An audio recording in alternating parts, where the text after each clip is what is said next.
good afternoon and welcome to Catherine Hanley, Catherine Hanley, our local author and very staunch supporter of the library, who's very kindly come in today to talk to us about her work, the books she writes, and how it was that she came to do all these things. So, welcome, Catherine. Hello, very happy to be here. Actually inside the library for the first time in months. I know, it's all a bit strange, isn't it, still? But never mind, we're getting there. So, if I can go back a little bit in time, I know that you were a university lecturer in medieval history, I think I'm right in saying. Sort of. Yes. Okay, all right, well, you can elaborate on that then. But I wondered what made you decide to go from that to writing, or whether the writing was always part of what you did, or, fill me in. Yes, well, writing is obviously always part of what you do as an academic. So I did my PhD. The reason I said sort of is that actually I didn't work in a history department. I worked in a French department. Because a lot of the literature and the texts that were written in the Middle Ages were written in a language called Old French. So I worked in there. So although I was working in history and with historical materials, I wasn't officially lecturing in history. False pretenses and all the rest of it. So obviously writing is a big part of doing a PhD, and researching and writing is a big part of doing your jobs after that. So after I finished my PhD, I went on to work in a postdoctoral position, and I wrote my first academic book, which incidentally, if you ever read it, is a thoroughly good cure for insomnia. I look back at it now and I think, did I really write that? And that was one of the reasons why I wanted to have a little bit of a change of direction. So when you write academic history, you are writing for a very specific audience of other academics. And although this book that I wrote, which was called War and Combat, 1150 to 1270, The Evidence from Old French Literature, snappy title. It got good reviews in academic journals, but it was read by about 3 people and a dog. Or possibly not a dog, but, you know. And I wanted to engage with a much wider audience. I found that in studying history, there are so many great stories, and what I wanted to get out there was some of these stories from history, and that's not really what you do in an academic history book. If you write what we call popular history, trade history, you're reaching a much wider audience, and you can tell these stories. You can go up to them, did you know this happened, and did you know this happened, and you can talk about it. And since I moved into writing both non-fiction history and historical fiction, I think I've actually engaged with a lot more people and got a lot more people interested in that type of history than I ever did as an academic. I don't get good reviews in academic journals anymore, but more people read my books, so... But then, on the other hand, you don't do too badly in general terms, because your books are very well received.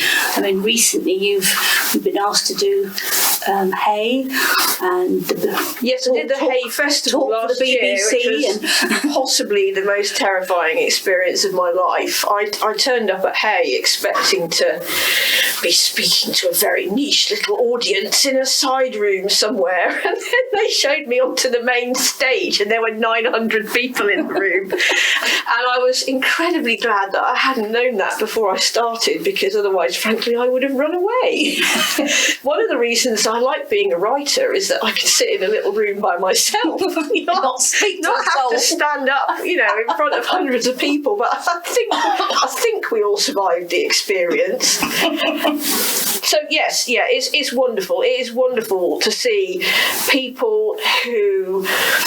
Perhaps people say to me, I was never all that interested in history when I was at school, and the stuff we did was boring, but now I've heard about this, I'm going to go and find out more about what you've been telling me. And to me, that's success. That's exactly what I wanted to do.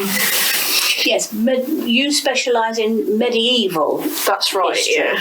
And I think actually that's a period probably that for a lot of us who did history at school, we kind of learn very basic bits, but there's an awful lot that we never get to know. It's very much skipped over.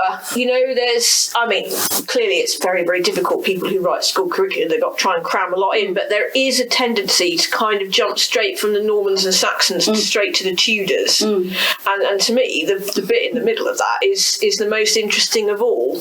And, how can you not be interested in a period that had knights and swords and castles and things like that? And that's what I focus in to get more people interested in it. Matilda. Tell me about Matilda. This is one of your more recent non-fiction books. Yes. So many people have never heard of Matilda at all. So that is the starting point that I took. Just to give you, this is the way I normally kind of move into it is by saying to people, have you heard of William the Conqueror? And then most people go, yes, I've heard of William the Conqueror. William the Conqueror had a son called Henry I, right? When Henry I died, he only left one legitimate child, who was not a son but a daughter, called Matilda. Henry wanted her to have the crown after him.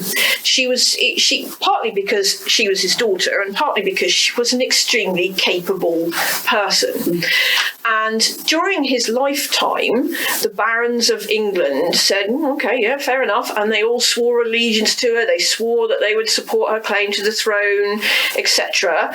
The second that he died, and, I'm generalising here, but basically the second that he died, they all went, a woman, and refused to support her. And she was then usurped by her cousin, who was called Stephen, who was Henry I's nephew. Interestingly, his nephew in the female line, actually, he was the son of Henry I's sister. So he too was claiming the throne through a female line. Now, basically everyone expected Matilda to just put up and shut up because she was a woman. She was a woman, and that's what you did. Exactly. And she really didn't.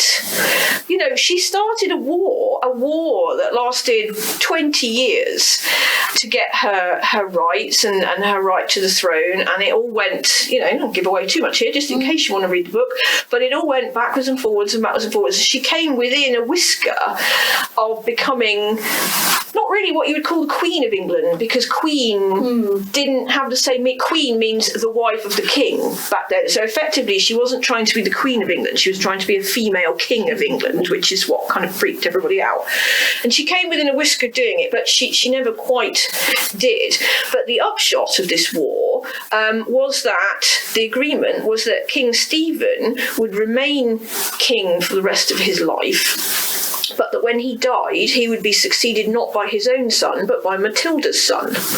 And Matilda's son was Henry II, who was the first Plantagenet king. So if it hadn't been for Matilda, if she hadn't started this war and fought all those years for her rights and her family's rights, there would have been no Plantagenets, no Tudors, not that would bother me particularly, and none of the other, sorry, a bit of my anti-Tudor coming out there, and none of the other later houses. And we owe all of that to Matilda. And every single monarch of England and later Great Britain since that time is a direct descendant of Matilda, up to and including the present Queen. And we would not have had any of that if it hadn't been for her. And she's just a remarkable woman. And it gave, writing about her gave me an opportunity to kind of mix two interests, partly an interest in amazing women from history, and partly, of course, because my background is in medieval warfare and military history, and here is a woman launching a military campaign. So, bingo, it was kind of the ideal subject for me. And so many people have said, I never knew this, I'd never heard of her, I didn't know about this, didn't know there was this woman doing all this stuff, in the Middle Ages, and it's just been fantastic. And my whole idea in writing that book, the only other books that have been written about Matilda before have been very, very academic ones that assumed that the reader would have a huge amount of background knowledge, and I just said no, not doing that. Want to bring Matilda's story to a wider audience, starting from scratch. We'll introduce it, we'll tell everyone what's going on at the time, and we'll tell this fantastic story.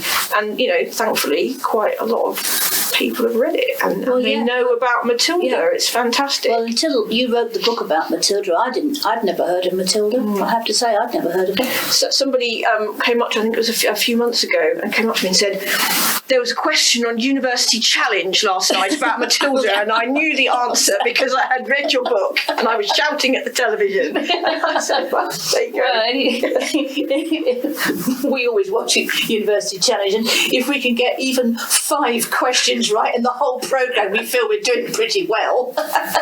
Yeah, don't ask me about the science ones. No, I'm no good at the science ones. Hopeless. My husband doesn't. My husband gets the astrophysics one. Oh, really? And that's because he reads so much science fiction.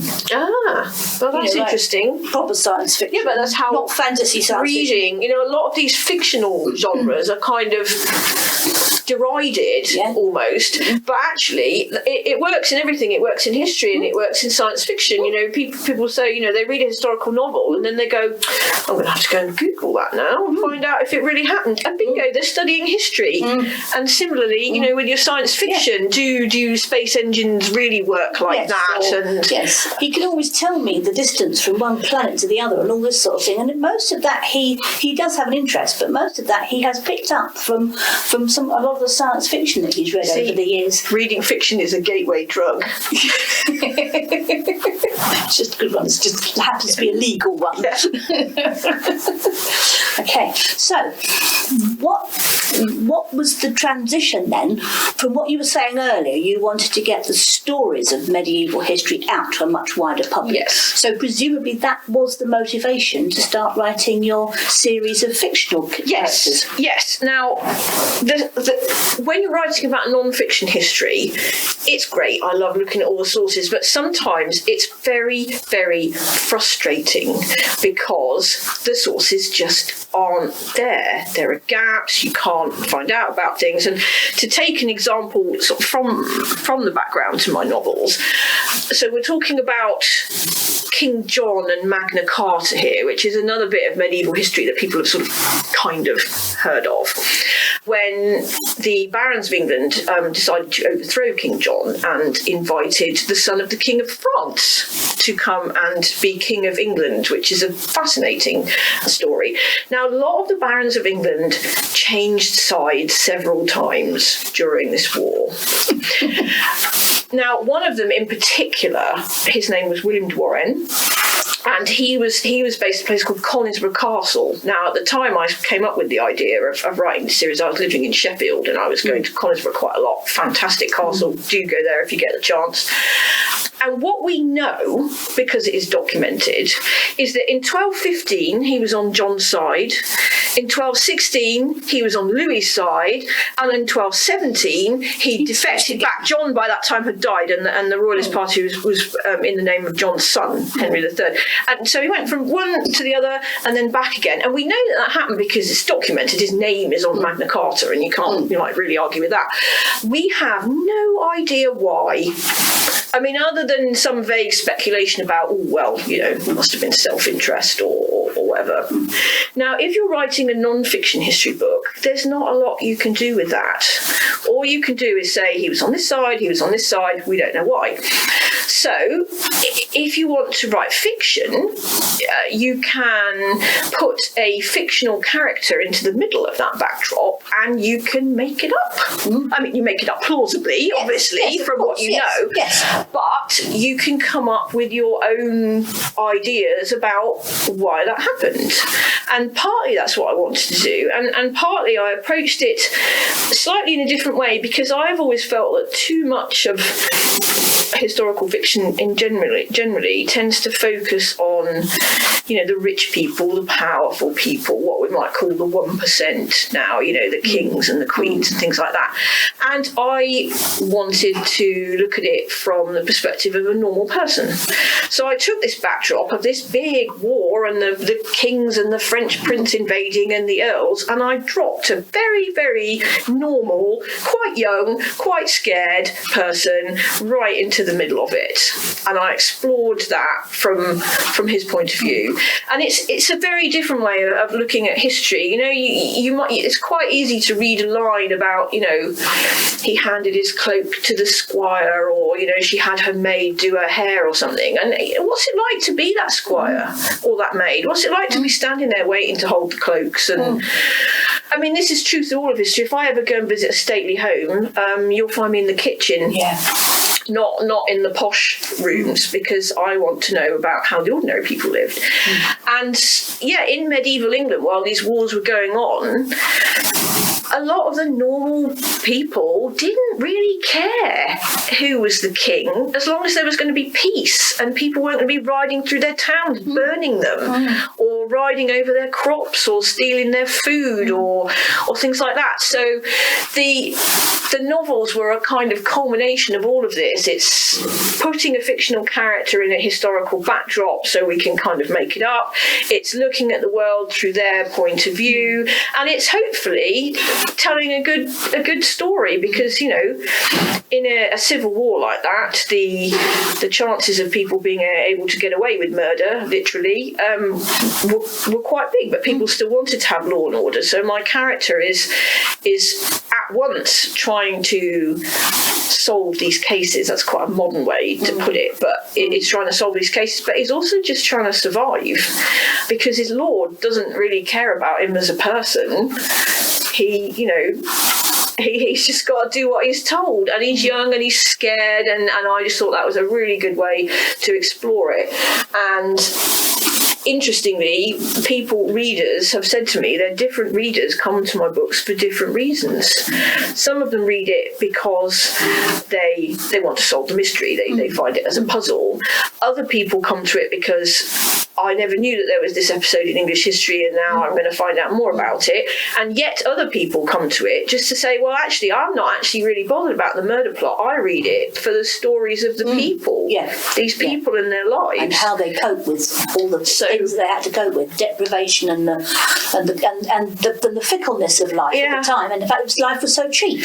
Exactly. I've just been reading on the news today that here in the year 2020, Britain has had its worst wheat harvest for 40 years, and that the price of bread and flour is going to go up. In the year 2020, that is an inconvenience. It's more of an inconvenience to some people than others, but it's basically an inconvenience.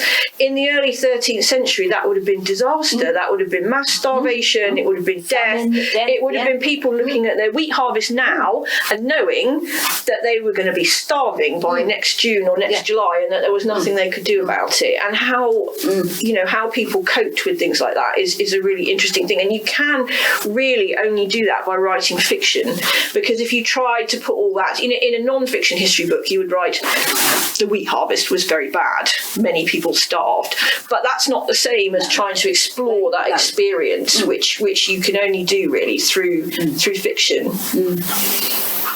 And you have another one and you're in the series out now, don't you? Yes, came out right during the lockdown, and my book launch was cancelled and my signings were cancelled, and I mean, these are very, very minor problems compared with what many other people were putting up with.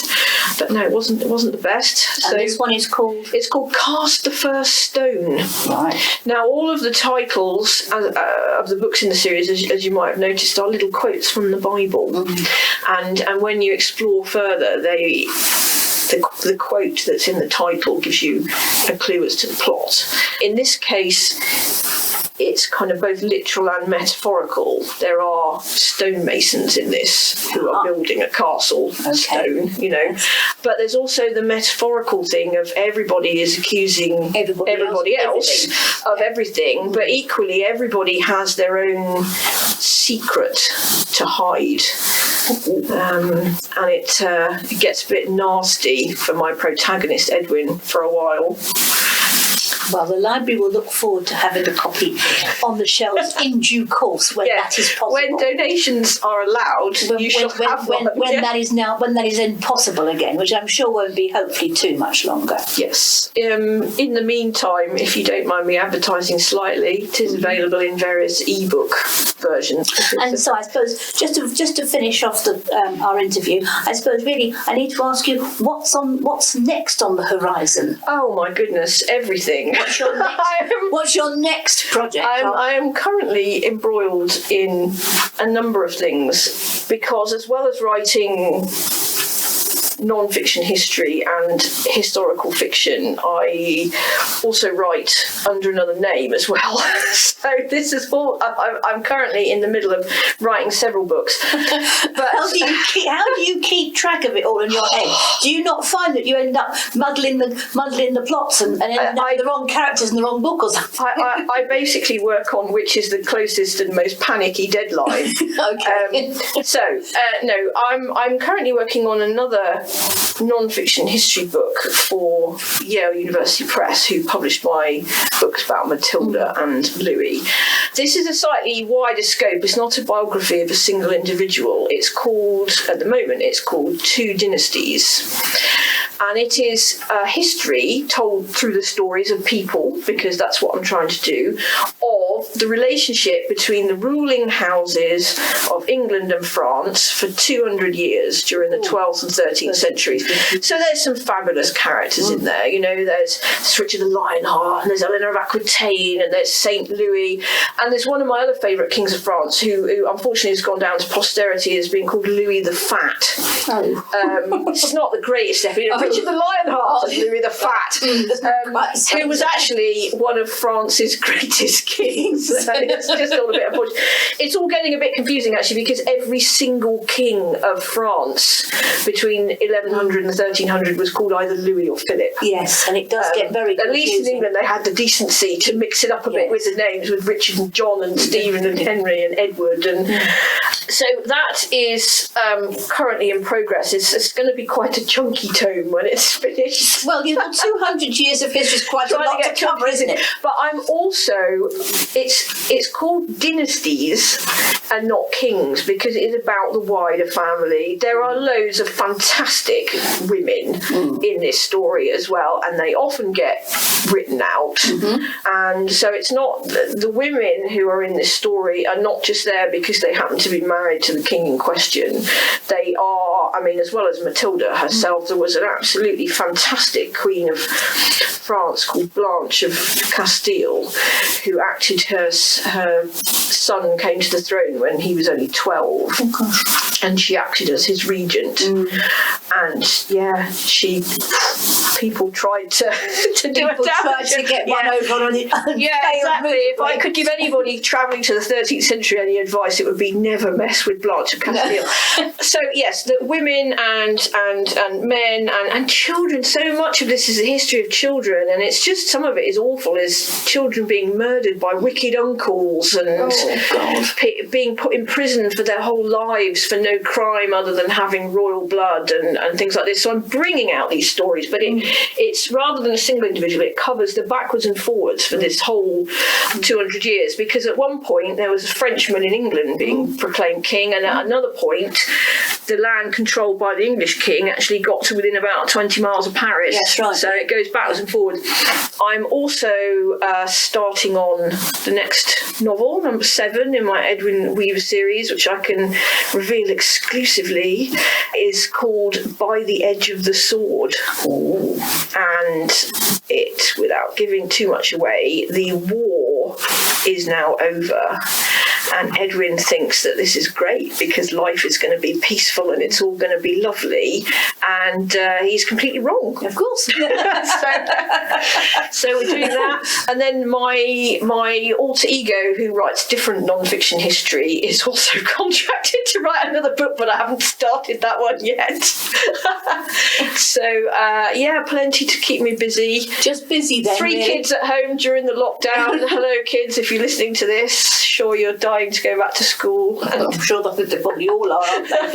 Desperate to go back to school, I should think. Yeah, go back to school, see their friends. But it is after everything that's been going on, as I say, I've got away very, very lightly. I haven't been ill. Nobody in my family's been ill. Lots of people have, but it is genuinely lovely to be sitting here in the library. Just to feel that people can read books. It's a slightly different experience. You know, there's a sign on the door that says 1 in, 1 out, and please don't touch the books. But it is compared to the nothing at all that we were forced to endure, and the idea of people being without books when actually reading books would have been a good thing to get them through lockdown. It is wonderful to have it open again. So please, if you're listening to this, use your library services. There are many online services that you can use if you can't get out. Yeah, if you can't get out. And of course we've got the order and collect service, which has been very successful. I've had a lot of people come in with their forms or do it online, and they can put down the sort of authors they like, the sort of things they like, and then leave me to try and put together a batch of books for them on you're running a recommendation service. Around that sort of thing. A lot of my regular customers are using this as an excuse to read new authors to them, new authors that are new to them. So don't give me what I normally have. Make me read somebody else, because I wouldn't normally. But if you give it to me, I'll go home and I'll try it, and at least I can see if I like it or not. No, see, that's fantastic. That's exactly what we need to be doing. Read a lot, read widely, read everything.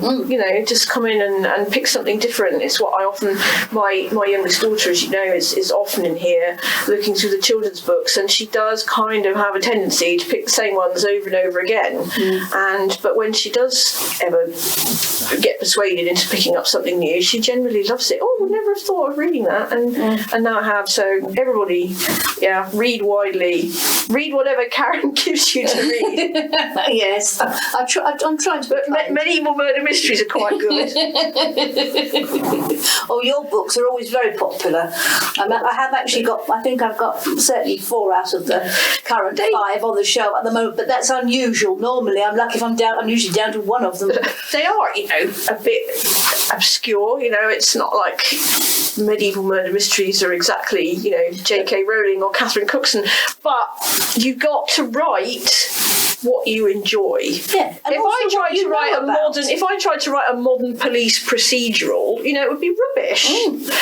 But put me in 1217, and I'm off. I'm there. I'm off. So you've got to write about what you enjoy, and I hope that some of that enjoyment comes across when. No, I think it does reading. definitely when you read the books. Definitely does come across, and the number of people that have tried one or come to your different events that we've held here with you, and they've tried one, and they love that, and they've come back to the next one, and then they've read, and now I've got them all queuing up. When's the next one coming out? And I said, well, it is already out. It's going to be a while. Unfortunately, because we can't have donations. I don't think we can have donations at the moment. We're a bit stuck at the minute. We can't get round that, but.